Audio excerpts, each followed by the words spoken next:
Pero también será un tema que es importante verlo.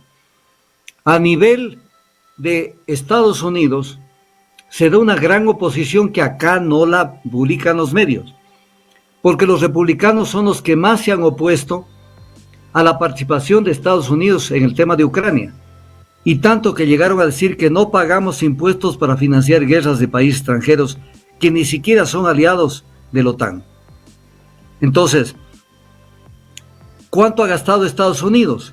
La cifra hasta donde se conoce, pero la cifra es superior. Estados Unidos ha invertido 113 mil millones de dólares en ayuda exterior a Ucrania, para de alguna manera ver cómo desestabiliza el tema de Rusia. Pero no lo ha logrado hasta aquí, no lo ha logrado. Y mientras tanto, todo el este, no todo, pero una parte del este de Ucrania, prácticamente están consolidados como repúblicas independientes, además pertenecientes ya en este momento a la Federación Rusa. Entonces, todo esto hay que tomarlo en cuenta para no dejarse tomar del pelo de todo lo que está pasando. Rusia y las repúblicas que forman parte de la Federación Rusa están allí, o sea, están haciendo una labor de defensa de lo que tienen, no de agresión ni de captar lo que no tienen. Entonces ellos tienen una ventaja militar y política, porque no se están metiendo a Kiev, no se están metiendo a ninguna otra zona de Ucrania, están allí sosteniendo lo que tienen. Ahora, si usted me hace una pregunta en qué terminan las guerras se mutan de un lado a otro, porque siempre el motor de las guerras es la venta de armas, en primer lugar, y las ventas de armas es como una fábrica, que ya van saliendo de las armas y hay que venderlas. No pueden parar y decir, ¿saben qué? Ya hasta ahí llegamos con los misiles, tienen que seguir sacando y vendiendo. Y la tecnología va siendo en desuso, primero. Segundo, se mueven por intereses grandes, intereses económicos, porque tampoco es que hacen la guerra donde les da la gana. Primero tienen que saber quién paga, cómo pagan, cuáles son los réditos económicos, geopolíticos y de cualquier género. Aquí viene un tema, ¿por qué no hay una guerra entre Uganda y Namibia? ¿Por qué no hay? Porque ahí no hay intereses económicos. ¿Dónde son los intereses económicos desde hace 60, 70 años? En el Medio Oriente, porque ahí hay petróleo, punto. ¿Dónde está este momento trasladado este eje de enfrentamiento? En Ucrania y Rusia, donde también hay petróleo y gas. Entonces, una guerra siempre es una guerra económica. No va a haber una guerra en países de los que Estados Unidos no va a sacar ninguna ventaja. En algún momento va a haber problemas acá, por ejemplo, por el litio de Bolivia, por poner un ejemplo. Porque si se les acaba el litio, van a tener que echar mano de Bolivia. Entonces, la guerra económica hay que verla. ¿Por qué se desata? Porque hay países que... ¿Ustedes creen que a Estados Unidos le interesa lo que pasa en el Congo belga? Le vale un comino. Ellos están donde hay la carne, donde hay minerales, donde hay recursos energéticos, donde hay producción agrícola que les interesa a determinados países. Y hay intereses. Yo te corto el suministro de acá para yo poderte vender. Por ejemplo, en este momento, ¿quién está supliendo las necesidades de gas a Europa? Estados Unidos. Pero al suplir las necesidades energéticas, está creando una dependencia energética de Europa brutal con Estados Unidos. Brutal. Entonces, todo es el mapa de la geopolítica, hay que saberlo manejar. No es un tema de ver la declaración. Siempre debajo de las aguas subyace los verdaderos intereses. Y allá hay que profundizar, sumergirse para ver qué hay tras todo esto. Voy a salirme del tema.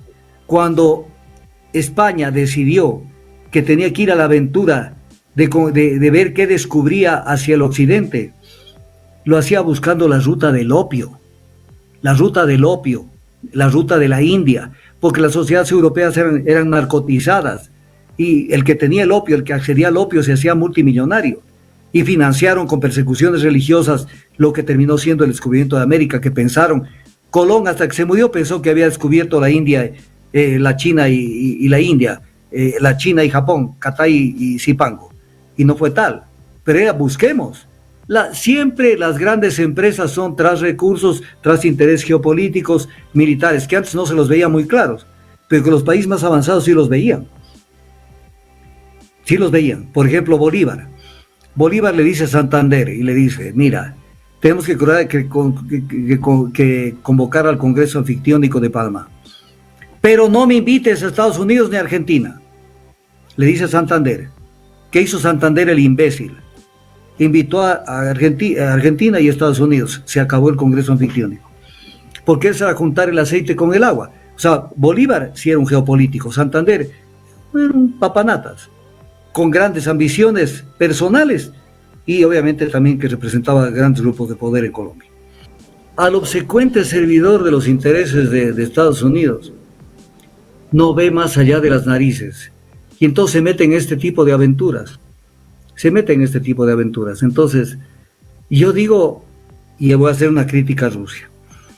Yo cuando veo lo que pasa en Rusia, no es todo una maravilla. Por ejemplo, tienen grandes deficiencias.